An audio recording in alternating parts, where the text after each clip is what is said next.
Today's praise in Peril devotional thought is no substitution. For I was hungry, and you gave me something to eat. I was thirsty, and you gave me something to drink. I was a stranger, and you invited me in.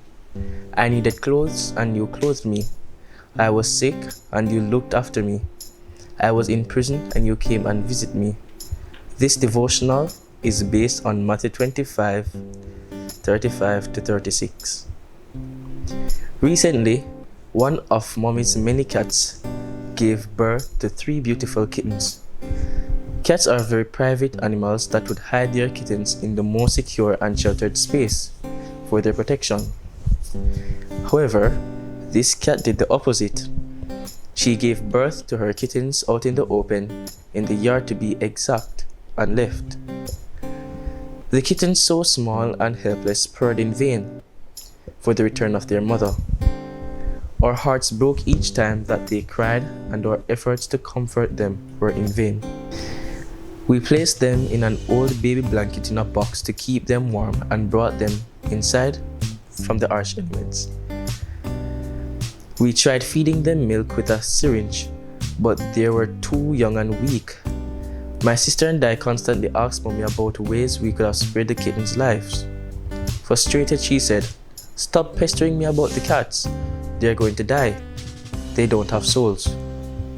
She turned, locked eyes squarely with mine, and asked sharply, "Are you that concerned about saving people's life that have souls? Would you have busied yourselves in ensuring that they lived? How much would you give up for them?" The kittens eventually died after 3 days of no mother. But my mother's sharp rebuke struck a chord that made me uneasy for days. There was a backstory to her sharp rebuke, and I knew she wanted me to wake up to whom and what I doted my affections and time. Our communities are filled with many souls who are purring in vain for Christian affection and attention.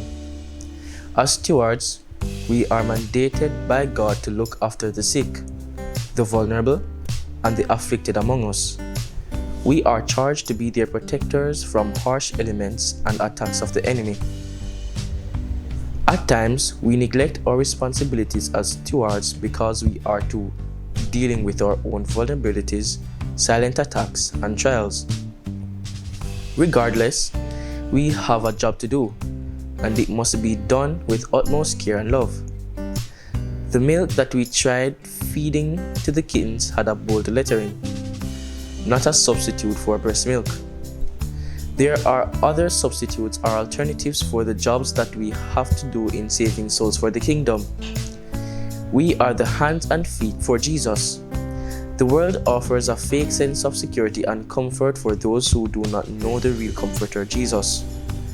The world's substitution has no spiritual nutritive value. Like the mother cat who neglected her post as the guardians for her kittens who ultimately died, we too will be held accountable for human kittens that die without getting the real milk, the Word of God.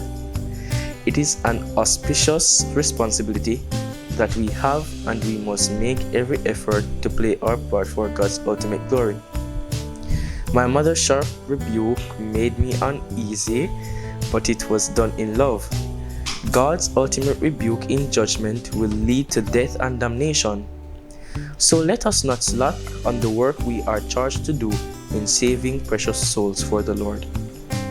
This was your Praise in Peril devotional thought, written by Alcia Bennett from the Seventh-day Adventist Church at Peril, and I am Nathan Jackson.